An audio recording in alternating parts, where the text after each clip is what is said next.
देखिए पुलिस को हिंदी में किस नाम से जाना जाता है? क्या जनरक्षक कहा जाता है? बिल्कुल। कोतवाल भी कहते हैं और आरक्षक भी कहते हैं, यानी कि आपका जवाब ऑप्शन नंबर डी होगा। अगला देखिए, कह रहे कि संकर शब्द साथियों क्या होता है, मुझे बताइए। तो संकर शब्द साथियों मैं कहूंगा दो भाषाओं के शब्दों से मिलाकर जो शब्द बनते हैं उनको ही संकर शब्द कहा जाता है। कह रहे कि बुढ़ापा भी एक प्रकार का अभिशाप है। इस वाक्य में रेखांकित शब्द की संज्ञा बताइए। यानी कि बुढ़ापा शब्द में साथियों कौन सी संज्ञा है? तो इसमें एक भाव है, यानी कि यहाँ पर भाववाचक संज्ञा हो जाएगी, जिनका आंसर सी है। तो बिल्कुल करेक्ट है। अगला सवाल देखिए, कम बोलने वाले के लिए एक शब्द क्या होगा? तो कम बोलने वाले को तो साथियों मितभाषी कहते हैं। क्या मितभाषी कहते हैं? आंसर आपका ए जाएगा। अगला सवाल आपकी स्क्रीन पर है, यानी कि वाक्य का नाम बताइए। रमेश ने बताया कि वह घर जा रहा है, ये कैसा वाक्य है साथियों, मुझे बताइए। देखिए अगर कभी भी आपको किसी भी वाक्य में के देखने को मिल जाए तो वो हमेशा कैसा वाक्य होता है? वो हमेशा मिश्रित वाक्य के अंतर्गत ही आता है। उसके बाद देखिए कह रहे कि आई प्रत्यय लगाने से, आई प्रत्यय किस शब्द में साथियों है, मुझे बताइए। टिकाऊ में है? टिकाऊ में तो नहीं है। उड़ाऊ में भी नहीं है। नाई में भी नहीं। खिलाई में जो है ना, ये आई प्रत्यय है। राइट आंसर आपका सी होगा। कह रहे कि सम उपसर्ग से किस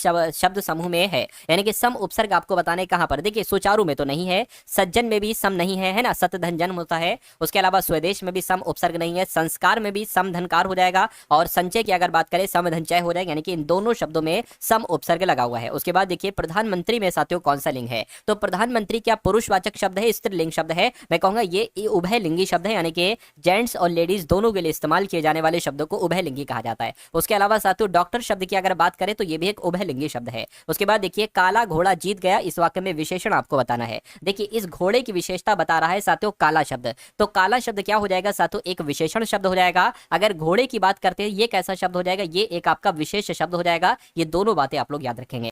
संस्कृत भाषा के ऐसे शब्द जिनका हिंदी भाषा में प्रयोग करने पर रूप परिवर्तित नहीं होता है उनको क्या कहा जाता है? तो उनको साथियों वो तत्सम शब्द होते हैं। तत्सम शब्द आपके सवाल का बिल्कुल सही जवाब है। बहन आपको बताने कि ये कैसा शब्द है? समूहवाचक है? नहीं। भाववाचक है? नहीं। व्यक्तिवाचक भी नहीं साथियों, ये एक जातिवाचक है। भाई शब्द हो गया, बहन शब्द हो गया, ये सब साथियों जातिवाचक के अंतर्गत आते हैं। उसके बाद देखिए ठंडा गर्म, ये किस समास का उदाहरण है आपसे पूछा जा रहा है। अगर किन्हीं दो शब्दों में साथियों योजक चिन्ह आ जाता है तो वो हमेशा वहां पर द्वंद्व समास होता है। इसलिए आंसर आपका अगर है ए तो बिल्कुल करेक्ट है।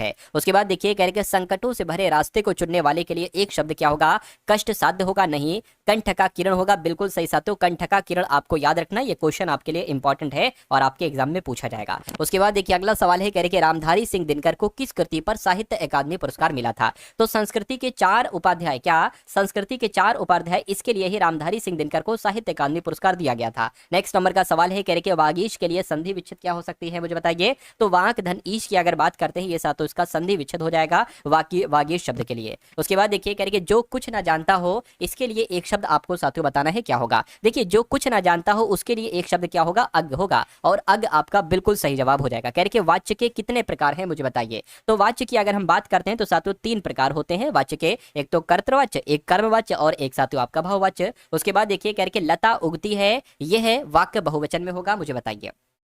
तो अगर लता का हम बहुवचन करें तो लती नहीं होगा, लते भी नहीं होगा, बल्कि लताएं हो जाएगा। यानी कि लता उगती है का बहुवचन क्या होता है? लताएं उगती हैं, है ना। आंसर आपका सी हो जाएगा। कह रहे कि इन चारों शब्दों में से अव्यय शब्द आपको बताना है क्या है। देखिए अगर और शब्द की अगर हम बात करें ना तो ये आपका साथियों अव्यय हो जाएगा। अव्यय आपके सवाल का बिल्कुल करेक्ट आंसर हो जाएगा। कह रहे कि कौन सा शब्द पुल्लिंग है? तो पुल्लिंग शब्द की अगर बात करते हैं, आशा कैसे स्त्रीलिंग हो जाएगा, आज्ञा कैसे स्त्रीलिंग हो जाएगा, गरिमा भी स्त्रीलिंग शब्द है, सागर कैसा है, सागर आपका एक पुल्लिंग शब्द है। आंसर आपका डी होगा। अगला देखिए कह रहे कि विशेषण के कितने प्रकार होते हैं? तो मैं आपको विशेषण का प्रकार नहीं है ये आपसे पूछा जा रहा है ना। तो देखिए एक तो गुणवाचक विशेषण होता है ना, जातिवाचक संज्ञा होती है। उसके अलावा अगर संख्यावाचक विशेषण होता है, परिमाणवाचक विशेषण होता है, लेकिन जातिवाचक विशेषण नहीं होता है, नहीं होता है, तो यही आपका आंसर हो जाएगा। कह रहे कि निम्नलिखित में से कौन सा द्वंद्व समास का उदाहरण? मैंने आपको बताया था द्वंद्व समास में साथियों योजक चिन्ह आता है। योजक चिन्ह ऐसे बनता है। तो योजक चिन्ह कहां आपको दिख रहा है साथियों? ऑप्शन नंबर सी वाले में दिख रहा है, तो आंसर आपका ऑप्शन नंबर सी हो जाएगा।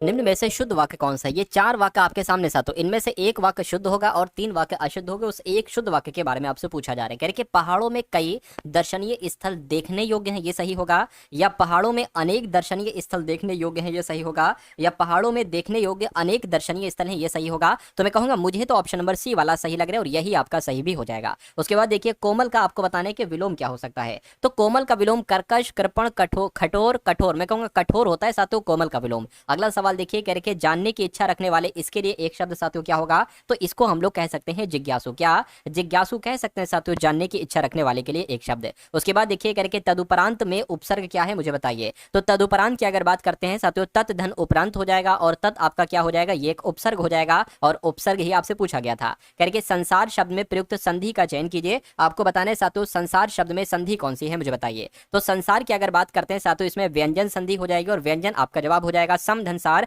इसका संधि विच्छेद हो जाएगा। उसके बाद देखिए साथियों यहाँ पर अगर बात करते हैं साथियों, विश्व वाक्य लिखा हुआ है, क्या लिखा हुआ मैं आपको लिखकर यहाँ पर बता देना हूँ साथियों, यहाँ पर है ना, ये आपका हो गया विश्व वाक्य, है ना, विश्व वाक्य ये साथियों लिखा हुआ, इसका संधि विच्छेद आपको बताना है। तो एक तो विश्व हो जाएगा और एक साथियों ऐक्य हो जाएगा, और ऐसा कहाँ पर लिखा हुआ है, ऐसा आपका ऑप्शन नंबर डी में लिखा हुआ है। उसके बाद देखिए स्पर्श व्यंजनों की कुल संख्या क्या होती है। तो स्पर्श व्यंजनों की कुल संख्या की अगर बात करते क्या होती है साथियों, 25 होती है। 25 आपके सवाल का बिल्कुल सही जवाब है, और निम्नलिखित में से तद्भव शब्द का साथियों आपको चयन करना है। तो तद्भव शब्द की अगर बात करते साथियों, देखिए तद्भव शब्द के बारे में आपसे यहाँ पर कुल मिला के पूछा जा रहा है, मुझे बताइए। तो मैं कहूंगा कपास शब्द जो है ना, कपास शब्द ये आपका एक तद्भव हो जाएगा और यही आपका सही जवाब हो जाएगा।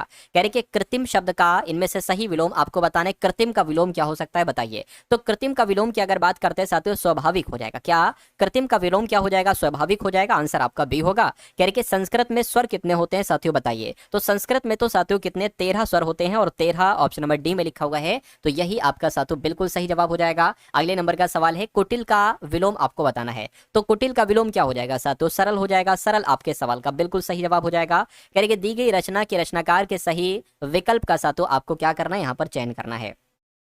उर्वशी की अगर हम बात करते हैं, उर्वशी के रचनाकार कौन है साथियों, रामधारी सिंह दिनकर तो है ना, उर्वशी के रचनाकार रामधारी सिंह दिनकर है। आंसर आपका ए होगा। उसके बाद देखिए स्थावर का साथियों विलोम क्या होगा। तो स्थावर का विलोम सचल नहीं, चंचल नहीं, चेतन भी नहीं साथियों, जंगम हो जाएगा। क्या जंगम जो होगा ना, ये स्थावर का विलोम होगा। कह रहे कि शुद्ध वाक्य का साथियों चयन आपको करना है। तो मैं सकुशल पूर्वक घर पहुंच गया, है ना, कुशल पूर्वक लिख दिया जाता, कोई दिक्कत थोड़ी ना होती, गलत हो जाएगा। माननीय मंत्री जी आ रहे हैं, आकाश बहुत ऊंचा है, वह है ना, वह खाई बहुत नीची है। मुझे ऐसा लग रहा है साथियों माननीय मंत्री जी आ रहे हैं, ये आपका शुद्ध हो जाएगा और यही आपका सही जवाब हो जाएगा। उसके बाद देखिए कह रहे कि विपद का साथियों विलोम क्या हो सकता है। तो विपद का विलोम तो संपद होता है। क्या विपद का विलोम साथियों संपद होता है। आंसर आपका बी होगा। साथियों ये अश्व का पर्यायवाची आपको साथियों बताने क्या होगा। देखिए अश्व को घोड़ा कहते हैं, अश्व को घोटक भी कहते हैं, अश्व को कटक नहीं कहते, नहीं कहते, तो यही आपका राइट आंसर हो जाएगा। उसके बाद देखिए कह रहे कि कंधा का तत्सम क्या है साथियों बताइए।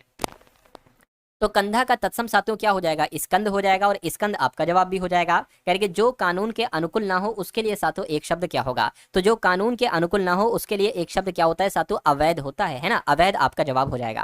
कह रहे कि आवेशित का साथियों विलोम क्या हो सकता है। तो आवेशित का विलोम पता क्या होगा साथियों, अनावेशित हो जाएगा। अगर आपका जवाब भी ऑप्शन नंबर ए है तो बिल्कुल सही है। उसके बाद देखिए ढाक के 3 पात, इसका मतलब क्या होता है। तो ढाक के 3 पात का मतलब क्या, सदैव एक जैसी स्थिति में होना, इसको कहते हैं। साफ इनकार कर देना, इसको कहते हैं। बेकार घूमना, इसको कहते हैं। कभी किसी विशेषता से संपन्न होना, इसको कहते हैं। मैं कहूंगा ढाक के 3 पात यानी कि सदैव एक जैसी स्थिति होना।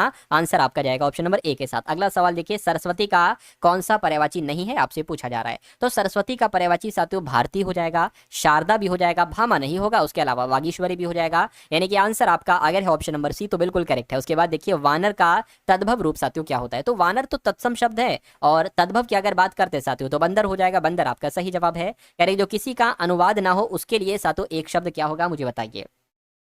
जो किसी का अनुवाद ना हो, तो जो किसी का अनुवाद ना हो उसको मौलिक कहा जाएगा। क्या कहा जाएगा साथियों, उसको मौलिक कहा जाएगा। मौलिक आपका बिल्कुल सही जवाब हो जाएगा। करके शुद्ध वर्तनी वाला शब्द आपसे यहाँ पर पूछा जा रहा है, मुझे बताइए शुद्ध वर्तनी वाले शब्द क्या। अगर देखिए ये क्योंकि गलत लिखा है, ऐसे भी नहीं लिखा जाता और ऐसे भी नहीं लिखा जाता है। क्योंकि कैसे लिखा जाता है, जैसे आपका ऑप्शन नंबर डी में लिखा हुआ है। उसके बाद देखिए अर्जन का साथियों विलोम क्या होगा बताइए। अर्जन का विलोम, अर्जन की अगर बात करते साथियों, अर्जन का विलोम क्या हो जाएगा, व्ययन हो जाएगा, है ना। व्ययन जो है ना ये अर्जन का विलोम हो जाएगा। रिक्त स्थान के लिए विकल्पों में से उचित विकल्प आपको चुना, यानी कि आपको 2 खाली जगह भरना, एक ये वाली साथियों और एक ये वाली। देखिए रामू की अपेक्षा केवल इसलिए हुई क्योंकि राजीव उसकी अपेक्षा अधिक बुद्धिमान था, ये आएगा। तो यहाँ पर मैं कहूंगा साथियों रामू की अपेक्षा, है ना, अपेक्षा आएगा या उपेक्षा आएगा। देखिए रामू की बुराई इसको हम लोग कह सकते हैं ना। क्या साथियों, रामू की बुराई केवल इसलिए हुई क्योंकि राजीव उसकी अपेक्षा अधिक बुद्धिमान था। और बुराई किसका मतलब होता है, बुराई मतलब होता है साथियों उपेक्षा का। तो उपेक्षा यहाँ पर आ जाएगा और साथियों अपेक्षा आपका यहाँ पर आ जाएगा। कुल मिला के आंसर आपका जाएगा ऑप्शन नंबर सी के साथ। अगला देखिए यानी कि बचपन शब्द में साथियों कौन सी संज्ञा है? बचपन है, जवानी है, बुढ़ापा है, मित्रता है, दुश्मनी है, दोस्ती है, इन सब शब्दों में भाववाचक संज्ञा होती है। निम्नलिखित में से भाववाचक संज्ञा इसमें से किस शब्द में है? तो चतुरता की अगर बात करते हैं इसमें साथियों भाववाचक संज्ञा है। अगला देखिए, दोनों शब्द किस प्रकार का संख्यावाचक विशेषण है? तो दोनों शब्द की अगर बात करते हैं ये साथियों समुदायवाचक है ना। क्या है साथियों? समुदाय बोधक संख्यावाचक विशेषण है। आंसर आपका ऑप्शन नंबर ए होगा। और कह के बेताल पचीसी के रचनाकार कौन है? तो बेताल पचीसी के रचनाकार कौन है साथियों? लल्लू लाल है। लल्लू लाल आपका जवाब हो जाएगा। कह के हिंदी भाषा का जन्म जो हुआ है साथियों वो कहां से हुआ है? तो वो अपभ्रंश से हुआ था। आंसर आपका ए होगा। उसके बाद देखिए, स्वाधीन का साथियों विलोम आपसे यहां पर पूछा जा रहा है। तो स्वाधीन का विलोम क्या होगा साथियों? पराधीन होगा। क्या होगा? स्वाधीन का विलोम पराधीन होगा। अगला देखिए, कह के कमला का पर्यायवाची इसमें से क्या है? तो कमला का पर्यायवाची साथियों क्या है ये आपसे पूछा जा रहा है। तो कमला को साथियों सरस्वती नहीं कह सकते हैं, लक्ष्मी कह सकते हैं। तो लक्ष्मी आपका जवाब हो जाएगा। उसके बाद देखिए, कह के इनमें से कौन सा पाषाण युग के 3 प्रमुख कालों के अंतर्गत नहीं आता है? तो अब अगर बात ये पूरा पाषाण काल है, मध्य पाषाण काल है और नव पाषाण काल है, ये 3 है। लेकिन इसमें से साथियों कौन सा नहीं है? ताम्र पाषाण काल नहीं है। क्यों? क्योंकि नव पाषाण काल के साथियों बाद आता है। तो कुल मिला के आंसर आपका सी होगा। उसके बाद देखिए, क्वेश्चन बहुत इंपॉर्टेंट है, डिक्टो आपके एग्जाम में आएगा। निम्नलिखित में से कौन सा मानव गतिविधियों एवं सभ्यता के प्राक ऐतिहासिक काल का सही कालक्रम है? देखिए, सबसे पहले अगर बात करते हैं पूरा पाषाण काल ठीक, मध्य पाषाण काल ठीक, नव पाषाण काल, तो ये क्रम आपका बिल्कुल सही हो जाएगा और ऑप्शन नंबर ए आपका राइट आंसर हो जाएगा। निम्नलिखित में से किस आंदोलन का आरंभ दांडी यात्रा से शुरू हुआ था? बताइए। तो मैं कहूंगा साथियों आपका जवाब जो जाएगा वो सविनय अवज्ञा आंदोलन के साथ जाएगा। इस आंदोलन का आरंभ दांडी यात्रा से ही शुरू हुआ था। यानी कि कौन सी कार्यवाही सविनय अवज्ञा आंदोलन के शुरू होने की वजह बनी? तो किसकी बात चल रही है? मैं कहूंगा साथियों दांडी यात्रा आपका जवाब हो जाएगा। दांडी यात्रा राइट आंसर है। 1915 में महात्मा गांधी जी से स्थायी रूप से भारत लौटे थे। तो कहां से साथियों लौटे थे भारत? ये दक्षिण अफ्रीका से भारत लौटे थे। जवाब अगर आपका है ऑप्शन नंबर बी तो बिल्कुल सही है। उसके बाद देखिए, महात्मा गांधी जी कौन से व्यक्ति को अपना राजनीतिक गुरु या उपदेशक मानते थे? तो किनको मानते थे साथियों? गोपाल कृष्ण गोखले को मानते थे। आंसर जिनका ऑप्शन नंबर ए है तो बिल्कुल सही है। निम्नलिखित में से किसने टिप्पणी की थी कि दक्षिण अफ्रीका ने महात्मा को बनाया है? दक्षिण अफ्रीका ने महात्मा को बनाया है। तो ये बात किसने कही थी आपसे पूछा जा रहा है। ये चंद्रन देवसेनन ने कही थी साथियों, देवनेसन ने कही थी। आंसर आपका जाएगा बी के साथ। उसके बाद देखिए, इनमें से कौन से स्वतंत्रता सेनानी मोतीलाल नेहरू के साथ स्वराज पार्टी के सह संस्थापक थे? तो अगर बात करते साथियों चित्तरंजन दास की, तो चित्तरंजन दास आपके सवाल का बिल्कुल सही जवाब है ना। यानी कि ये स्वतंत्रता सेनानी मोतीलाल नेहरू के साथ स्वराज पार्टी के सह संस्थापक थे। अगला सवाल देखिए, कह रहे कि रॉलेट एक्ट 1919 के निम्न में से किसे शामिल किया गया था? तो किसे शामिल किया गया था साथियों आपको मालूम होना चाहिए। भारतीय वस्तुओं पर प्रतिबंध को नहीं, इसको नहीं। सुनवाई के बिना अनिश्चितकालीन हिरासत एवं प्रेस की सेंसरशिप, बिल्कुल साथियों अगर आपके एग्जाम में ये सवाल आए तो जवाब मैंने आपको बता दिया है। उसके बाद देखिए, किस भारतीय स्वतंत्रता सेनानी ने 1907 में जर्मनी के स्टुटगार्ट में सप्तऋषि नामक झंडा लहराया था? तो किसकी बात चल रही है साथियों? मैं कहूंगा मैडम भीकाजी कामा की बात चल रही है। मैडम भीकाजी कामा आपके सवाल का बिल्कुल सही जवाब है। आपको याद रखना है ब्रिटिश भारत की राजधानी थी। तो ब्रिटिश भारत की राजधानी आपसे पूछी जा रही है साथियों, कलकत्ता थी। कलकत्ता से साथियों फिर साथियों दिल्ली हुई थी। उसके बाद देखिए, कह रहे भारत की राजधानी को किस शहर से दिल्ली ले जाया गया था? तो कलकत्ता से साथियों दिल्ली ले जाया गया था। राइट आंसर आपका सी जाएगा। और अगला सवाल देखिए, उसके बाद कह रहे किस स्थान को nursery of the Bengal army कहा जाता है? तो किसकी बात चल रही है साथियों? मैं कह सकता हूं अवध की अगर बात करते हैं तो अवध को nursery of the Bengal army के नाम से जाना जाता है। अगला देखिए, 1907 में भारतीय राष्ट्रीय कांग्रेस के अध्यक्ष कौन थे? तो 1907 में भारतीय राष्ट्रीय कांग्रेस के अध्यक्ष तो साथियों रास बिहारी बोस थे। कौन थे? रास बिहारी बोस थे। ये बात आपको यहाँ पर मालूम होना चाहिए। अगर हम बात करते हैं साथियों किसकी, दादा भाई नौरोजी की, तो आपको याद रखना है साथियों जो दूसरा अधिवेशन हुआ था 1885 के बाद 1886 में, तो इसकी अध्यक्षता जो की थी वो दादा भाई नौरोजी ने की थी। कलकत्ता में इसकी अध्यक्षता हुई थी।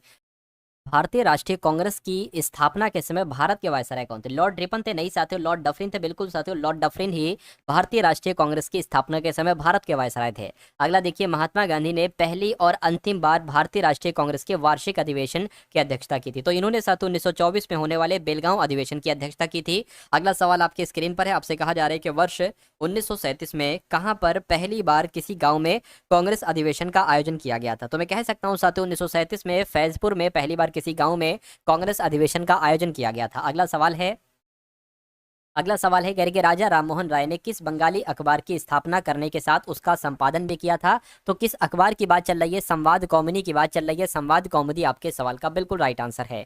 राष्ट्रवाद के प्रचार के लिए समाचार पत्र अल हिलाल का प्रकाशन किसने आरंभ किया था? तो साथियों किसने आरंभ किया था ये आपसे यहाँ पर पूछा जा रहा है। चलिए तो यहाँ पर अगर बात करते हैं साथियों, आपका जवाब मौलाना अबुल कलाम आजाद हो जाएगा। आपका सही जवाब ऑप्शन नंबर बी हो जाएगा। अगला देखिए, कह रहे कि AICC यानी कि अखिल भारतीय कांग्रेस कमेटी ने भारत छोड़ो प्रस्ताव साथियों कब पारित किया था? तो ये तो 8 अगस्त 1942 को पारित किया गया था। आंसर आपका जाएगा सी के साथ। अगला देखिए, भारत छोड़ो आंदोलन 1942 में महात्मा गांधी द्वारा दिए गए कौन से नारे के साथ ये शुरू किया गया था? तो मैं कहूंगा साथियों, करो या मरो का नारा दिया गया था महात्मा गांधी जी के द्वारा 1942 में। उसके बाद देखिए अगला सवाल है, 1793 में स्थायी बंदोबस्ती लागू होने के समय बंगाल का गवर्नर जनरल कौन था? तो उस समय साथियों गवर्नर जनरल लॉर्ड कॉर्नवालिस था। लॉर्ड कॉर्नवालिस स्थायी बंदोबस्त लागू होने के समय बंगाल का गवर्नर जनरल था, ये आपको याद रखना है। अगला देखिए, भारत के प्रथम वायसराय साथियों कौन थे? तो लॉर्ड कैनिंग की अगर हम बात करते हैं तो लॉर्ड कैनिंग भारत के प्रथम वायसराय थे। अगला सवाल देखिए, कह रहे कि रॉबर्ट क्लाइव ने, है ना, रॉबर्ट क्लाइव ने, है ना, कहाँ पर एक दोहरी सरकार की शुरुआत की जिसके तहत मीर जाफर को एक बार फिर से नवाब बनाया गया? तो आपको यह ध्यान रखना है कि रॉबर्ट क्लाइव ने बिहार में एक दोहरी सरकार की शुरुआत की थी जिसके तहत मीर जाफर को एक बार फिर से नवाब बनाया गया था। आंसर आपका डी हो जाएगा। उसके बाद देखिए अगले नंबर का 7वां सवाल है, ये बहुत इंपॉर्टेंट क्वेश्चन आपकी स्क्रीन पर है। कह कि भारत एक गणतंत्र है, गणतंत्र का मतलब क्या होता है ये आपसे पूछा जा रहा है, मुझे बताइए। तो शासक राजा या रानी होती है, शासक राजा या रानी का सीधा वंशज होता है, राज्य का प्रमुख उसके लोगों द्वारा, है ना, परोक्ष रूप से चुना गया। बिल्कुल सही, तो ये आपका सबसे सही और सटीक जवाब हो जाएगा। अगला सवाल है, निम्नलिखित में से कौन सा भारतीय संविधान का स्रोत नहीं है? तो भारतीय संविधान की कई सारी चीजें अलग अलग देशों के संविधान से ली गई हैं। तो फ्रांस के संविधान से भी लिया गया है, कुछ डेनमार्क के संविधान से नहीं लिया गया है, आयरलैंड के संविधान से भी, USA के संविधान से भी। तो डेनमार्क का संविधान आपका जवाब हो जाएगा। अगला सवाल देखिए, यानी कि भारत की संसद के पहले स्पीकर साथियों कौन थे? तो इनका नाम क्या था, इनका नाम आपसे पूछा जा रहा है। तो जीवी मावलंकर की अगर बात करें तो जीवी मावलंकर ये साथियों भारतीय संसद के पहले स्पीकर थे।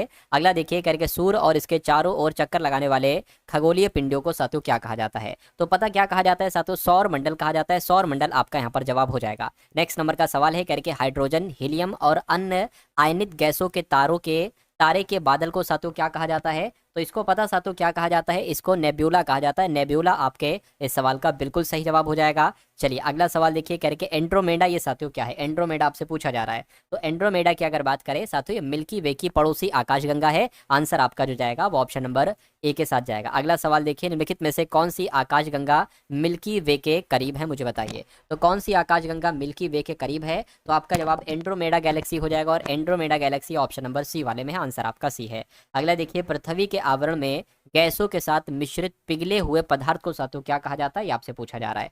तो पता साथियों क्या कहा जाता है, आपको याद रखना है, मैग्मा उसको कहा जाता है। मैग्मा आपके इस सवाल का बिल्कुल करेक्ट आंसर हो जाएगा। अगले नंबर का साथियों सवाल आपके स्क्रीन पर है, कह रहे कि ग्रेनाइट चट्टानें किस प्रकार की चट्टानें होती हैं? तो ग्रेनाइट चट्टानें जो होती है ना, ये आग्नेय चट्टानें होती हैं। आग्नेय चट्टानें आपके सवाल का बिल्कुल सही जवाब है। उसके बाद देखिए, कह रहे कि ज्योग्राफी शब्द किसके द्वारा गढ़ा गया था? तो ज्योग्राफी शब्द की अगर बात करें, एरेटोस्थनीज के द्वारा गढ़ा गया था। एरेटोस्थनीज के द्वारा ही साथियों ज्योग्राफी शब्द गढ़ा गया था। कह रहे कि हिमाचल प्रदेश में स्थित लाहौल और स्पीति घाटियां कुल्लू घाटी से किस दर्रे द्वारा जुड़ी हुई हैं? तो किस दर्रे द्वारा जुड़ी हुई हैं आपसे पूछा जा रहा है। रोहतांग दर्रे द्वारा जुड़ी हुई है। रोहतांग दर्रा आपके सवाल का बिल्कुल सही जवाब हो जाएगा, है ना। चलिए उसके बाद देखिए अगला सवाल कह रहे कि माउंट कंचनजंगा पर्वत क्या है? तो माउंट कंचनजंगा पर्वत क्या हिमालय का सबसे ऊंचा पर्वत है? माउंट एवरेस्ट के उत्तर में स्थित है, विश्व का दूसरा सबसे ऊंचा पर्वत है या विश्व का तीसरा सबसे ऊंचा पर्वत है? तो विश्व का सबसे ऊंचा तीसरा पर्वत है, ये आपका सातवां जवाब होगा। इसकी ऊंचाई कितनी है? 8598 मीटर सातों इसकी ऊंचाई है। ये बात आपको याद रखना है। ये सिक्किम में स्थित है। ये काली मिट्टी के लिए सर्वाधिक उपयुक्त नकदी फसल साथियों कौन सी है आपसे पूछा जा रहा है। तो कौन सी है साथियों? कपास है। कपास आपके सवाल का बिल्कुल राइट आंसर हो जाएगा। पुरानी जलोढ़ मिट्टी को साथियों किसके रूप में जाना जाता है? तो पुरानी जलोढ़ मिट्टी को बांगर मिट्टी के रूप में जाना जाता है। बांगर आपके सवाल का बिल्कुल राइट आंसर है। और अगला देखिए करके करेवा, जो मिट्टी गाद का एक प्रकार है, किस भारतीय राज्य में पाई जाती है? तो ये साथियों किस भारतीय राज्य में पाई जाती है ये आपसे पूछा जा रहा है। ये जम्मू कश्मीर में पाई जाती है। जम्मू कश्मीर यानी कि ऑप्शन नंबर ए आपका बिल्कुल सही जवाब हो जाएगा। अगले नंबर का साथियों सवाल देखिए आप लोग, करके भारत के कुछ भागों में मिट्टी का रंग लाल होने का कारण क्या है, बताइए। भारत के कुछ भागों में मिट्टी का लाल रंग होने का कारण क्या है? तो फेरिक ऑक्साइड की मौजूदगी ये इसका कारण है। तो फेरिक ऑक्साइड साथियों आपके सवाल का बिल्कुल सही जवाब हो जाएगा। उसके बाद देखिए पुनर्वनरोपण का अर्थ क्या होता है? तो पुनर्वनरोपण की अगर बात करते हैं साथियों, तो नष्ट हुए वनों के स्थान पर नए पेड़ लगाने को कहा जाता है पुनर्वनरोपण। नेक्स्ट नंबर का सवाल देखिए, करके बोकारो इस्पात संयंत्र 1964 में सोवियत के सहयोग से बनाया गया, या ब्रिटेन या स्विट्जरलैंड, क्या होगा साथियों आपका जवाब बताने की आप लोग साथियों कोशिश करिएगा। चलिए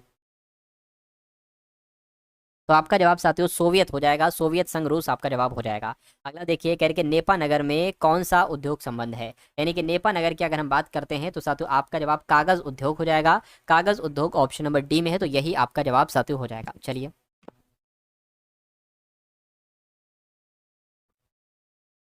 चलिए, नेपा नगर पता साथियों कहाँ पर है, ये मध्य प्रदेश में स्थित है, यानी कि मध्य प्रदेश में, मध्य प्रदेश के नेपा नगर में कौन सा उद्योग होता है, तो कागज का उद्योग होता है। अगला देखिए इंदिरा गांधी अंतर्राष्ट्रीय हवाई अड्डा, ये साथियों कहाँ पर स्थित है, ये आपसे पूछा जा रहा है, तो मैं कहूंगा ये तो दिल्ली में स्थित है, दिल्ली आपका जवाब है। उसके बाद देखिए अगला सवाल कह रहे कि इंटरनेशनल सिविल एविएशन ऑर्गेनाइजेशन का मुख्यालय कहाँ पर है, तो इसका मुख्यालय कहाँ पर है, मैं कहूंगा साथियों इसका मुख्यालय तो मॉन्ट्रियल में है, मॉन्ट्रियल आपका जवाब है।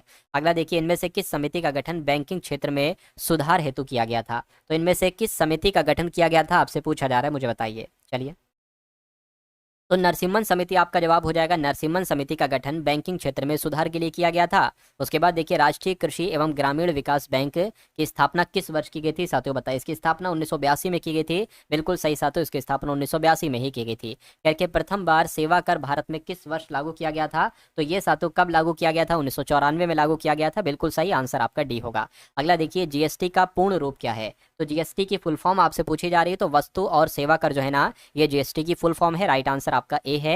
करके पेपर गोल्ड शब्द किससे संबंधित है, तो पेपर गोल्ड शब्द की अगर बात करते हैं भारतीय रिजर्व बैंक की नहीं साथियों, बजट में कमी नहीं, मुद्रा अभिविषण मानक नहीं साथियों, अंतर्राष्ट्रीय मुद्रा कोष द्वारा हस्तांतरित संपत्ति, ये आपका जवाब हो जाएगा ऑप्शन नंबर डी। अगला सवाल देखिए करके Jinnah often came to our house, ये पुस्तक है, इस पुस्तक के लेखक आपसे पूछे जा रहे हैं। इस पुस्तक के लेखक की अगर बात करते हैं तो किरण दोषी है, किरण दोषी आपके सवाल का बिल्कुल सही जवाब हो जाएगा। चलिए साथियों, अब उसके बाद हम लोग यहाँ पर रीजनिंग के एकदम मोस्ट एक्सपेक्टेड क्वेश्चन साथियों यहाँ पर देखेंगे, जो आपके एग्जाम में आपको देखने को मिलेंगे। रीजनिंग के क्वेश्चंस होंगे, उसके बाद साथियों मैथ के क्वेश्चंस होंगे। तो रीजनिंग का पहला सवाल, इसका जवाब देने की कोशिश कीजिए। कह रहे कि निम्नलिखित में से कौन सी आकृति सीमेंट, ईंट और भवन निर्माण सामग्री के बीच के संबंध को भली भांति से दर्शाती है। देखिए ये क्या है, ये सीमेंट की बात करें या ईंट की बात करें, तो ये भवन निर्माण सामग्री ही तो है। तो एक काम करते, ये मान लीजिए भवन निर्माण सामग्री हो गई और ये सीमेंट हो गया और ये ईंटें हो गई, तो ऐसा आरेख कहाँ पर बना हुआ है, ऐसा आरेख ऑप्शन नंबर डी में बना हुआ है। तो जिनका आंसर यहाँ पर है ऑप्शन नंबर डी के साथ, तो बिल्कुल सही है। अब उसके बाद देखिए नंबर सीरीज वाला सवाल है, कहेंगे 108 है, उसके बाद आपको बताना है कौन सा नंबर आएगा, उसके बाद 187 है, उसके बाद 2057 है और उसके बाद 22,627 है। को कभी भी आपको साथियों ऐसा लगे कि नंबर में गैपिंग बहुत तेजी के साथ हो रही, तो वहां पर मल्टीप्लाई का इस्तेमाल हुआ है, गुणा का इस्तेमाल हुआ है। देखिए अगर साथियों यहाँ पर हम लोग एक काम करते हैं साथियों, यहाँ पर अगर बात करें, ये कुछ नहीं है साथियों, है ना, मेरे हिसाब से ये कुछ नहीं, ये भी कुछ नहीं है, तो यहाँ से आपकी शुरुआत होती है। इसको मैं हटा देता हूँ, देखिए को मैं हटा देता हूँ, एक काम करिए, ये मैंने हटा दिया इसको, ठीक है ना। अब साथियों आपको बताना है कि यहाँ पर क्या नंबर आएगा, उसके बाद 187 फिर 257 आएगा। अगर यहाँ पर साथियों हम बात करते हैं, मान लेते हैं साथियों यहाँ पर हम 25 रखें, 27 रखें, 15 रखें, 17 रखें, क्या आएगा। एक काम करिए साथियों, यहाँ पर अगर बात करते हैं साथियों, देखिए ये एक तरीके से बात करें 187 की गुणा अगर हम 10 से करते हैं ना, तो 1870 आता है। अगर हम एक और बढ़ा दें, यानी कि 11 से गुणा करें 187 की, तो कितना आएगा। तो यहाँ पर अगर बात करें, मैं थोड़ा सा कैलकुलेटर का इस्तेमाल करूं, है ना, 187 गुणा 11 तो 2057 आया है। अब उसी प्रकार अगर हम साथियों अब यहाँ पर अगर बात करें, अब यहाँ पर अगर हम 17 रखते हैं, तो 17 की गुणा जब हम कराते हैं तो 187 आता है, क्योंकि 17 धाम 170 हो जाएगा, 17 और मिलाएंगे 187 हो जाएगा। तो मैं कहूंगा उसी प्रकार साथियों इसकी भी गुणा 11 से ही आप कराओगे तो 22,627 आएगा। तो मैं कहूंगा इस सवाल का जवाब आपका जो जाएगा वो 17 आ जाएगा, यानी कि ऑप्शन नंबर डी के साथ इस सवाल का बिल्कुल सही जवाब हो जाएगा। अब उसके बाद देखिए एक और नंबर सीरीज का सवाल आपके सामने है, कह रहे कि सबसे पहले 16 है, उसके बाद 28 है और उसके बाद 52 है, उसके बाद आपको बताना है कौन सा नंबर आएगा और उसके बाद 196 आएगा। तो यहाँ पर अगर साथियों बात करें, देखिए 16 से 28 हुआ, मैं कहूंगा यहाँ पर 12 बढ़ाया गया है। अब 28 से 52 हुआ है, कितना बढ़ाया गया है साथियों,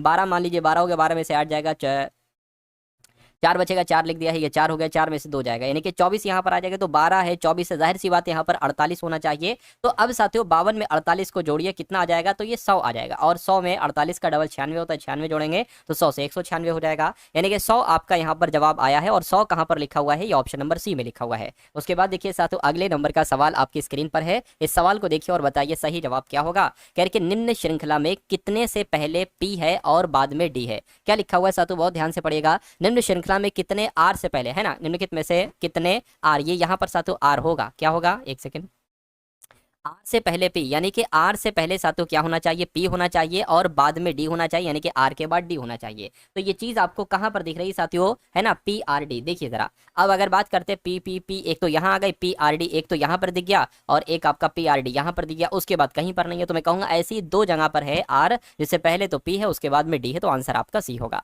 उसके बाद देखिए अगले नंबर का सवाल कह रहे कि निर्धनता का संबंध जैसे बेरोजगारी से है, उसी प्रकार अरक्तता का संबंध साथियों किससे हो जाएगा। तो उसी प्रकार अरक्तता का संबंध कुपोषण से, निरक्षरता से, सूखा से, मृत्यु से। तो सबसे सटीक जवाब आपका ऑप्शन नंबर ए बनेगा, यानी कि कुपोषण बनेगा। अब अगला सवाल देखिए करके प्रोत्साहित करना जैसे कि रोक लगाना हो गया, तो वैसे यानी कि जो इन दोनों के बीच संबंध है ना, एक तरीके से विलोम लग रही है तो साथियों, तो इसका ही आपको बताने कि इसमें से ऐसा ही कौन सा जोड़ा बनेगा। लाभ सफलता तो नहीं होगा, दुर्लभता, अधिशेष, देखना, विश्वास करना, हृदय आत्मा। तो कहीं ना कहीं सबसे सटीक आपका जो जवाब लग रहा है वो ऑप्शन नंबर बी वाला ही लग रहा है। उसके बाद देखिए साथियों अगले नंबर का सवाल आपकी स्क्रीन पर आ चुका है। यहाँ पर आपसे कहा जा रहा है, बहुत ध्यान से देखिएगा, आपसे कहा जा रहा है जैसे ए सी एफ को जे एल ओ लिखा जाता है, वैसे ही यू डब्ल्यू जेड को कौन से तीन लेटर के रूप में लिखा जा सकता है। देखिए ए की बात करें, ए 1 पर आता है, सी 3 पर आता है, एफ 6 पर आता है, जे 10 पर आता है, एल 12 पर आता है, ओ 15 पर आता है। अब देखिए यहाँ पर अगर बात करते हैं ना साथियों, जैसे कि 1 से ये 10 हुआ है, और 1 से 10 हुआ है, 3 से 12 हुआ है, 6 से 15 हुआ है, तो मैं कहूँगा सभी में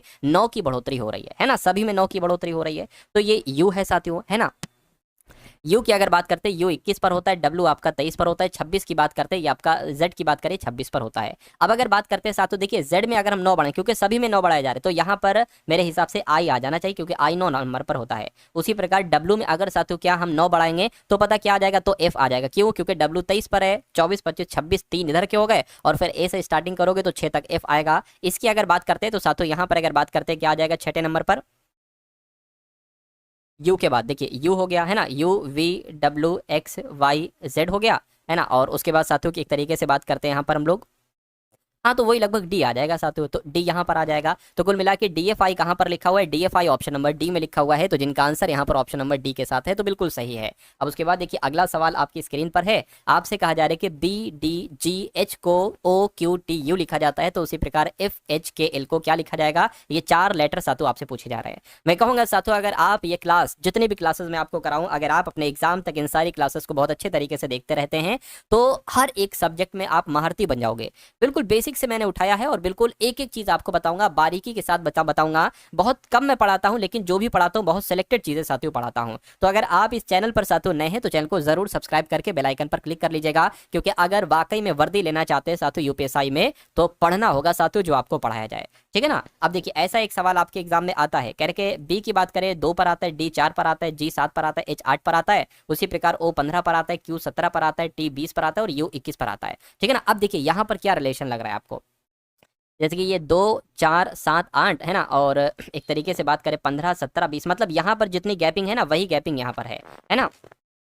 2 के बाद 4 आ गया, है ना, मतलब 2 बढ़ाया गया, और 15 के बाद 17 आ गया, यहाँ पर भी 2 बढ़ाया गया, 4 से 7 3 बढ़ाया गया, तो 17 से 20 3 बढ़ाया गया, 7 से 8 1 बढ़ाया गया, 20 से 21 1 बढ़ाया गया, यानी कि साथियों यहाँ पर जो होंगे वो भी यही होगा। लेकिन अब सवाल ये होता है कि यहाँ से ये कैसे हुआ, एच से ओ कैसे हुआ। तो एच होता है 8 पर, ओ होता है 15 पर, यानी कि पूरा का पूरा 7 नंबर बढ़ाया गया है। तो यहाँ पर भी साथियों 7 नंबर ही आप बढ़ाओगे। एल 12 पर होता है, 7 पर साथियों यहाँ पर क्या आ जाएगा, ये आपसे पूछा जा रहा है। तो 12 में 7 जोड़ेंगे 19 आएगा, 19 पर साथियों क्या होता है, एस होता है। तो एक तो हमें मिल गया। अब देखिए 2 बढ़ाया गया है ना, तो 2 इसमें बढ़ाओ, यानी कि एस टी यू, तो यहाँ पर यू आ जाएगा। उसके बाद अब 3 बढ़ाया गया, तो यू 21 पर होता है, 3 बढ़ाओगे 24 आ जाएगा, 24 पर एक्स होता है। अब यहाँ पर सिर्फ एक बढ़ाना है आपको, एक्स के बाद साथियों क्या आ जाएगा, वाई आ जाएगा, यानी कि एस यू एक्स वाई कहाँ पर लिखा हुआ है, ऐसा साथियों ऑप्शन नंबर सी में लिखा हुआ है। तो जिनका आंसर ऑप्शन नंबर सी के साथ है, तो बिल्कुल सही हो जाएगा। अगला सवाल आपकी स्क्रीन पर है, देखिए सवाल को और बताइए सही जवाब क्या होगा। कह रहे कि 25 से यहाँ पर क्या कर दिया गया है, 125 कर दिया गया है। तो यहाँ पर आपको बताना है कौन सा नंबर आएगा। मुझे ऐसा लग रहा है कि भाई 25 की गुणा अगर 5 से कराओ तो 125 आ जाएगा।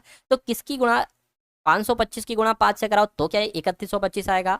625 की गुणा साथियों 5 से कराओ, देखिए 6 पंजे 30, यानी कि 3000, तो यही हो गया। 25 की गुणा 5 से करोगे 125 हो जाएगा, बिल्कुल सही साथियों। 625 की गुणा कराने पर 5 से 3125 आता है, यानी कि आंसर आपका बी होगा। उसके बाद देखिए अगला सवाल आपकी स्क्रीन पर है, आपसे कहा जा रहा है साथियों कि इसमें सबसे विषम कौन सा है, सबसे अलग कौन सा है। देखिए वाई की अगर बात करें, वाई 25 पर आता है, वी की बात करें ये 22 पर आता है, डब्ल्यू की बात करें 23 पर आता है, और एक्स की बात करते हैं ये साथियों 24 पर आता है। यहाँ पर सम विषम भी नहीं कर सकते, क्योंकि 2 सम है और 2 विषम है, नहीं कर सकते। एक काम कर सकते हैं साथियों, ये नंबर जो है ना ये किसी का स्क्वायर है, ये भी नहीं है स्क्वायर, ये भी नहीं, ये भी नहीं, यानी कि ये 3 अलग हो जाएंगे और ये एक अलग हो जाएगा। तो इस प्रकार सबसे विषम आपका जो बनेगा वो ऑप्शन नंबर ए वाला बनेगा। तो जिनका आंसर ऑप्शन नंबर ए के साथ है तो मैं कहूंगा आंसर आपका बिल्कुल करेक्ट हो जाएगा भाई, बहुत बढ़िया, वेरी गुड क्लास। उसके बाद देखिए अगला सवाल आपकी स्क्रीन पर है, यानी कि 4, 12, 8, 16, 14, 24, 6, इसमें आपको बताना है साथियों सबसे विषम कौन सा है। देखिए दिमाग लड़ाइए थोड़ा।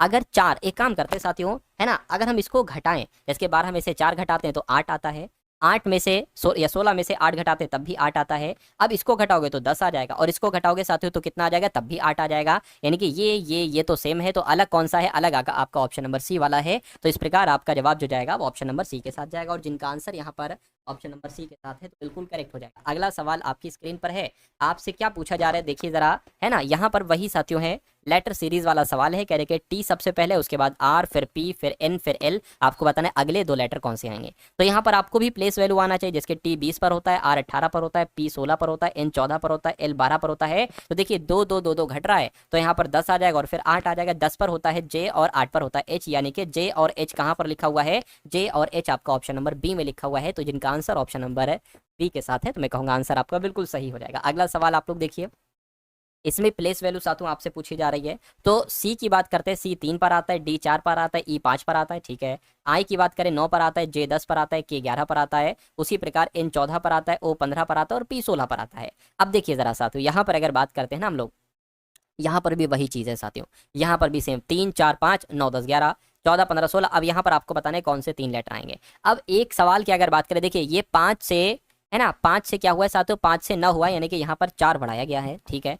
अब इससे यानी कि के से इन जो हुआ है ना, के देखिए यहाँ पर 4 बढ़ाया गया है, ठीक है, और यहाँ पर कितना बढ़ाया गया, 11 से 14 यानी कि 3 बढ़ाया गया है। तो यहाँ पर मेरे हिसाब से साथियों 2 बढ़ाना चाहिए, यानी कि पी फिर क्यू फिर आर। तो यहाँ पर साथियों आर आ जाएगा, है ना, क्या आ जाएगा, आर आ जाएगा 18। तो देखिए 3, 4, 5, 9, 10, 11 लगातार नंबर, यानी 18, 19 और 20 आ जाएगा। तो आर और एस और साथियों टी आ जाएगा, और आर और एस और टी कहाँ पर लिखा हुआ है, ऑप्शन नंबर बी में लिखा हुआ है। तो जिनका आंसर ऑप्शन नंबर बी के साथ है तो मैं कहूँगा आंसर आपका बिल्कुल करेक्ट हो जाएगा भाई, बहुत बढ़िया, वेरी गुड क्लास। अगले नंबर का सवाल आपकी स्क्रीन पर है, आपसे पूछा जा रहा है कि माला की ओर इशारा करते हुए कला ने कहा, ठीक है भैया, कला कह रही है, कला क्या कह रही है, कला कह रही है माला की तरफ इशारा करते हुए, कहने के वो मेरे भाई की इकलौती बहन, यानी कि कला के, है ना, कला के भाई की इकलौती बहन, यानी कि वो अपनी ही बात कर रही है। अरे भाई मेरे भाई का इकलौती बहन, तो वो अपनी तो बात कर रही है, तो वो यानी कि उसकी पुत्री है, ये क्या है, माला उसकी पुत्री है। तो माला का कला से क्या संबंध हो जाएगा साथियों, माँ बेटी का हो जाएगा, बेटी का हो जाएगा। तो बेटी कहाँ पर लिखा हुआ, बेटी आपका ऑप्शन नंबर बी में लिखा हुआ है। तो जिनका आंसर ऑप्शन नंबर बी है तो बिल्कुल सही हो जाएगा। यदि राम शाम से कम तेज दौड़ता है और शाम लाल जितना ही तेज दौड़ता है किंतु टॉम से कम तेज दौड़ता है, तो सबसे तेज कौन दौड़ता है साथियों, ये बात आपसे यहाँ पर पूछी जा रही है। अब देखो इसको हम 1 बाय 1 करके सॉल्व करेंगे। यानी कि राम शाम से कम तेज दौड़ता है, शाम से कम तेज दौड़ता है साथियों क्या, राम। तो मैं कहूंगा शाम ज्यादा तेज दौड़ेगा, है ना, शाम ज्यादा तेज दौड़ेगा और राम थोड़ा कम तेज दौड़ेगा, तो शाम आगे हो जाएगा। कहने के और शाम लाल जितना ही तेज दौड़ता है, शाम जो है ना साथियों ये लाल जितना ही तेज दौड़ता है, यानी कि शाम और लाल बराबर तेजी के साथ दौड़ते हैं। चलिए क्या कह रहे हैं, कह रहे हैं शाम लाल जितना ही तेज दौड़ता है किंतु टॉम से कम तेज दौड़ता है, यानी कि ये जो है ये टॉम से कम तेज दौड़ता है, तो टॉम उनसे तेज दौड़ता है। तो सबसे तेज कौन दौड़ता है, तो मैं कहूंगा शाम लाल, राम से तेज कौन दौड़ता है साथियों, टॉम दौड़ता है, तो टॉम सबसे तेज दौड़ेगा। आंसर आपका जाएगा सी के साथ। अगला सवाल देखिए, कह रहे हैं कि एप्रिसिएशन को 17782419445 लिखा जाता है, तो रिसेप्शन को सातों क्या लिखा जाएगा।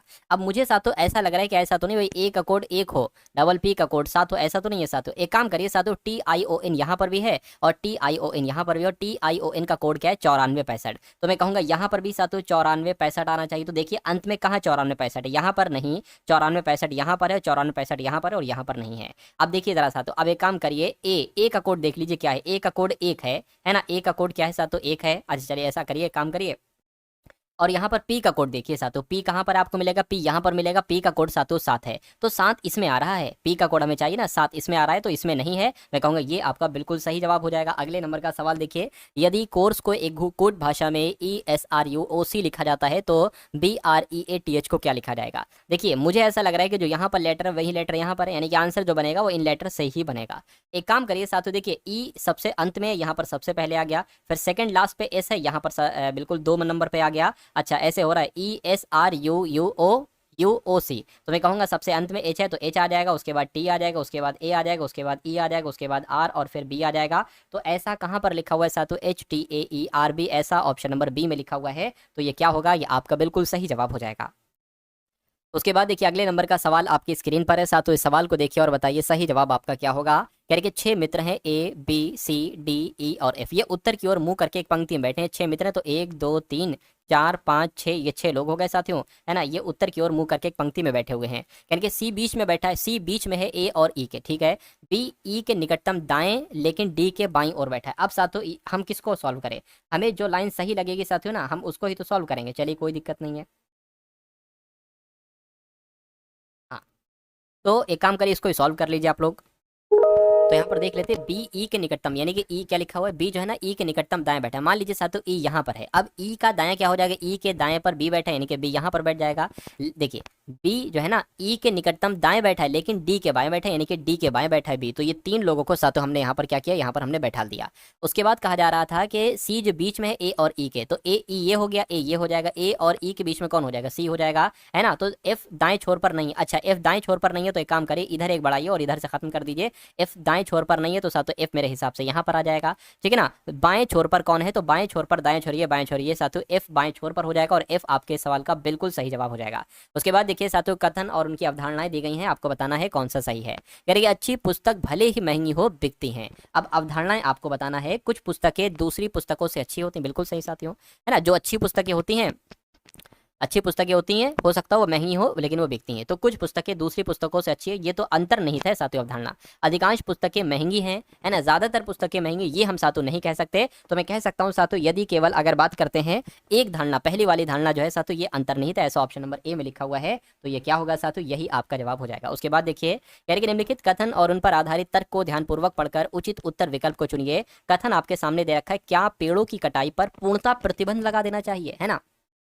तो कह रहे कि हाँ पर्यावरण को अच्छा बनाने के लिए ऐसा करना सही रहेगा। बिल्कुल पर्यावरण की यहाँ पर बात की गई है। अगर कोई और बेवजह बेकार चीज दी जाती कि भाई उसको सही करने के लिए ऐसा करना चाहिए तो हम गलत मान लेते, लेकिन यहाँ पर पर्यावरण की बात की गई है तो हम इसको सही मानेंगे। कह रहे कि नहीं, पेड़ों की कटाई पर पूर्णतः प्रतिबंध नहीं लगाना चाहिए। नहीं क्यों? क्योंकि इससे लकड़ी उद्योग खत्म हो जाएगा। बात तो ये भी सही है, अगर हम पेड़ों पर से पूरी तरीके से कटाई पर प्रतिबंध हटा लें तो फिर लकड़ी का उद्योग कैसे हो पाएगा? मैं कहूंगा दोनों बातें बिल्कुल सही हैं अपने अपने हिसाब पर। तो तर्क 1 और 2 दोनों प्रबल है, ऐसा ऑप्शन नंबर सी में लिखा हुआ है। तो ये क्या होगा? ये आपके सवाल का बिल्कुल सही जवाब हो जाएगा। अगला सवाल देखिए, यानी कि बी का भाई ए है, सी की पुत्री बी है और ए के पिता डी हैं, है ना। तो सी डी से किस प्रकार संबंधित है? बी का भाई ए है, मान लेते हैं सातों बी ये हो गया, और बी का भाई क्या हो गया सातों? बी का भाई ए हो गया। अब कहने कि ए के पिता डी हैं, है ना। तो मैं कहूंगा साथियों जब ये भाई है तो डी ये मान लेते हैं, ये पिताजी हो जाएंगे, ये पिताजी हो गए, डी के ये दोनों बच्चे हो जाएंगे ए और बी। उसके बाद कह रहे हैं साथियों बी का भाई ए है, हो गया, सी की पुत्री बी है, अच्छा सी की पुत्री, अच्छा ये पुत्री हो गई, सी की पुत्री साथियों बी, यानी कि दोनों आपस में पति पत्नी हो जाएंगे। और बी सी की पुत्री बी है और ए के पिता डी हैं, हो गया है। तो सी डी से किस प्रकार संबंध, यानी कि डी क्या कहेगी सी को, डी क्या कहेगी साथियों? डी क्या कहेगा सी को? तो ये तो पत्नी कहेगा, पत्नी कहेगा, तो पत्नी आपके सवाल का बिल्कुल सही और सटीक जवाब हो जाएगा भाई। बहुत बढ़िया, वेरी गुड क्लास। अब उसके बाद साथियों यहाँ पर अगर बात करें तो मैथ के क्वेश्चन आपके यहाँ पर स्टार्ट हो चुके हैं। तो कुछ क्वेश्चंस हम लोग देख लेते हैं साथियों मैथ के भी। तो मैथ के सवाल में आपसे कहा जा रहा है कि अनूप, हरेंद्र और शिवेश, है ना, ये 3 लोग हैं, एक चारागाह किराए पर इन्होंने लिया है। उन्होंने उसका क्रमशः 5, 6 और 9 दिन, यानी कि अनूप ने, अगर बात करते हैं अनूप की, है ना, कितने लोग हैं? अनूप हैं, हरेंद्र हैं और साथियों शिवेश हैं। चलिए तो इतने लोग यहाँ पर हो गए। और इन्होंने साथियों जो लिया है ना, कितने दिनों पर किराए पर लिया है? अनूप ने 5 दिन पर किराए पर लिया है और उसने, हरेंद्र ने 6 दिन पे और शिवेश ने साथियों 9 दिनों पर उसका उपयोग किया है। यदि चारागाह का कुल किराया 2400 है तो हरेंद्र द्वारा दी गई राशि क्या होगी? यानी कि ये उसका अनुपात है, 2400 का अनुपात है ना। तो किसकी पूछी जा रही है? हरेंद्र की पूछी जा रही है, यानी कि 6 का पूछी जा रही है। तो 2400 गुणा 6 और ये इन तीनों का योग नीचे आ जाएगा, ये 20 हो जाएगा, इसका 20 नीचे आ गया, 0 से 0 कैंसिल हो जाएगा, 2 कम 2 2 4 12 12 5 60 12 6 72, यानी कि 720 रुपए साथियों ये हरेंद्र द्वारा दी गई राशि है। तो 720 कहाँ पर लिखा हुआ है? ऑप्शन नंबर बी में लिखा हुआ है और बी आपका जो होगा वो बिल्कुल सही जवाब हो जाएगा। चलिए साथियों अगले नंबर का सवाल आपकी स्क्रीन पर है, इस सवाल को देखिए और फटाफट बता दीजिए कि इस सवाल का जवाब आपका क्या हो सकता है। देखिए आपसे कहा यहाँ पर जा रहा है कि किसी सप्ताह के प्रथम 4 दिनों का औसत तापमान कितना है? 37 डिग्री सेल्सियस है। अंतिम उसी सप्ताह के अंतिम 4 दिनों का औसत 41 डिग्री सेल्सियस है। यदि पूरे सप्ताह का औसत तापमान 39 डिग्री सेल्सियस है तो चौथे दिन का तापमान क्या है? देखिए, रविवार, सोमवार, मंगलवार, बुधवार, बृहस्पतिवार और शुक्रवार, शनिवार, ये 7 दिन हो गए, है ना। यानी कि मान लेते हैं साथियों संडे, मंडे, ट्यूसडे और साथियों वेटनेसडे, इनके इन प्रथम 4 दिनों का औसत तापमान 37 डिग्री है। तो अगर मैं आपसे पूछूं कि इन चारों दिनों का कुल मिला के तापमान कितना होगा, तो 4 की गुणा 37 से करना पड़ेगी। यहाँ पर 4 की गुणा 37 से कर लेते, 7 चौक 28 हो जाएगा, 4 3 12 13 14, यानी कि अगर बात करते हैं संडे, मंडे, ट्यूसडे, वेटनेसडे की, कुल मिला के तापमान कितना इनका निकल रहा है साथियों? 148 डिग्री निकल रहा है, ठीक है। अब कह रहे हैं कि अंतिम 4 दिन, अंतिम 4 दिन भैया कौन से हो जाएंगे? आपके बुध के बाद साथियों क्या? गुरुवार, है ना, शुक्रवार, मैं कहूंगा बुध से यहाँ पर शुरुआत करेंगे, वेटनेसडे, थर्सडे, है ना, और फ्राइडे और साथियों सैटरडे। इनकी अगर बात करें 4 दिनों का कितना? 41 है। तो अगर मैं कहूँ अंतिम 4 दिनों के तापमान का कुल योगफल कितना आएगा, तो 41 की गुणा 4 से करा लीजिए, 4 एकम 4, 4 चक 16, 164 डिग्री सेल्सियस ही हो गया। अब कहने के पूरे सप्ताह का, यानी कि पूरे सप्ताह की अगर बात करें, 7 दिनों का तापमान 39 डिग्री है, औसत तापमान है। अगर मैं आपसे पूछूं 7 दिनों का कुल मिला के कितना तापमान होगा, तो 39 की गुणा 7 से आपको कराना है, ठीक है, करा दिए। 7 नीम कितना हो जाएगा? 63 हो जाएगा, 7 21, 21 और 26 27 हो जाएगा, यानी कि 263 आ जाएगा। अब यहाँ पर साथियों ये 7 दिन का आपका आ गया, 273 डिग्री सेल्सियस। अब आपसे पूछा जा रहा है कि चौथे दिन का तापमान क्या होगा या क्या था, है ना। तो अब कैसे निकालोगे? देखिए, ये अगर कुल मिला के इसका योगफल कराओगे, ये निकलेगा 8 दिनों के कुल मिला के तापमान, कुल तापमान। और ये है साथियों 7 दिनों का तापमान। तो 8 दिनों के तापमान में से 7 दिनों का तापमान घटाओगे तो ऑटोमेटिक चौथे दिन का तापमान निकल आएगा। तो इसको जोड़िए साथियों, 8 4 12 हो गया, है ना, और ये कितना हो गया? ये आपका 11 हो गया, और ये आपका 3, यानी कि 312 में से आपको 273 घटाना है, और जो घटे के आएगा वो चौथे दिन का तापमान होगा। 12 में से 3 जाएगा साथियों, 9 बचेगा, ये 30 हो जाएगा, 30 में से 27 जाएगा साथियों, 3 बचेगा, 39 डिग्री सेल्सियस जो होगा ये चौथे दिन का तापमान होगा, और ऐसा ऑप्शन नंबर सी में लिखा हुआ है। अब उसके बाद देखिए अगला सवाल आपकी स्क्रीन पर है, इस सवाल को देख लीजिए साथियों और मुझे बताइए सही जवाब क्या हो। कह रहे कि 5 संख्याओं का औसत 7 है, 3 नई संख्याएं सम्मिलित करने पर 8 संख्याओं का औसत 8.5 हो जाता है। तो 3 नई संख्याओं का औसत क्या होगा? देखिए 5, अगर हम बात करें 5 संख्याओं का औसत कितना है साथियों? 7 है। अगर मैं आपसे कहूं 5 संख्याओं का कुल मिला के योग कितना होगा, तो 5 गुणा 7 से करिए 35 हो जाएगा। ये 5 संख्याओं का योग है ना, 5 संख्याओं का। 3 नई संख्याएं सम्मिलित करने पर जो 8 संख्याएं हो जाएंगी ना, अरे भाई 5 संख्याएं, अभी 3 नई संख्याएं इसमें शामिल कर दोगे तो उनका 8 संख्याओं का औसत कितना निकलेगा? 8.5 निकलेगा, ठीक है ना। तो अगर मैं कहूँ इन 8 संख्याओं का कुल मिला के योग कितना होगा, तो 8.5 की गुणा आपको साथियों 8 से करानी पड़ेगी। तो 8 पंजे 40 हो गया, 8 2 64 हो गया, और ये 68 हो गया, यानी कि 68 निकल कर आएगा 8 संख्याओं का कुल मिला के योगफल। तो अब कह रहे कि 3 नई संख्याओं का औसत क्या होगा? देखिए ये 8 संख्याओं का योगफल है, ये 5 संख्याओं का योगफल है, तो इनको घटाइए, 68 में से 35 को घटाइए साथियों, 68 में से 35 को घटाने पर कितना आएगा? 3 और 3 33 आएगा, 33 आएगा। ये 3 संख्याओं का योगफल निकला है, 3 संख्याओं का औसत निकालना है तो 3 से भाग करानी पड़ेगी, तो 11 आएगा 3 नई संख्याओं का औसत। और 11 कहाँ पर लिखा हुआ है? ऑप्शन नंबर सी में लिखा हुआ है। उसके बाद देखिए अगला सवाल साथियों आपकी स्क्रीन पर है, कह रहे कि वरिष्ठ कर्मचारियों की सेवानिवृत्ति के कारण एक उद्योग में उत्पादन 20% कम हो गया, कार्य करने के घंटों में कितने प्रतिशत की वृद्धि करने से आरंभिक उत्पादन पुनर्स्थापित किया जा सकेगा? इस कॉन्सेप्ट पर आधारित साथियों सवाल पूछा जाता है और लैंग्वेज थोड़ी सी चेंज कर दी जाती है। ये 30 सेकंड का सवाल है। आपको ऐसे सवालों में कोई एक प्रतिशत दे रखा होगा और यहाँ पर एक शब्द लिखा होगा कम या ज्यादा। ये भी हो सकता था 20% ज्यादा हो गया, अगर ज्यादा यहाँ पर लिखा होता तो फिर यहाँ पर कम लिखा होता, है ना। यहाँ पर कम लिखा है तो यहाँ पर ज्यादा लिखा है, तो 20 लिखा है तो 20 लगाया, गुणा किया। 20 कम लिखा है ना, तो साथियों 100 में से आपको 20 घटाना है। अगर 20% की वृद्धि लिखा होता तो 100 प्लस 20 कर देते। तो यहाँ पर साथियों 2000 आ गया और नीचे 80 आ जाएगा। इसको जरा कैलकुलेट करिए कितना आपके सामने आएगा। 8 से कट करें, 8 दूना 16 हो जाएगा, 8 पंजे 40, 25 आ जाएगा, और 25 आपका ऑप्शन नंबर। दोस्तों ये वीडियो आप लोगों को कैसे लगी कमेंट बॉक्स में जरूर बताएं, और वीडियो अच्छी लगे तो वीडियो को लाइक करें, और चैनल पे नए हैं तो चैनल को सब्सक्राइब करें।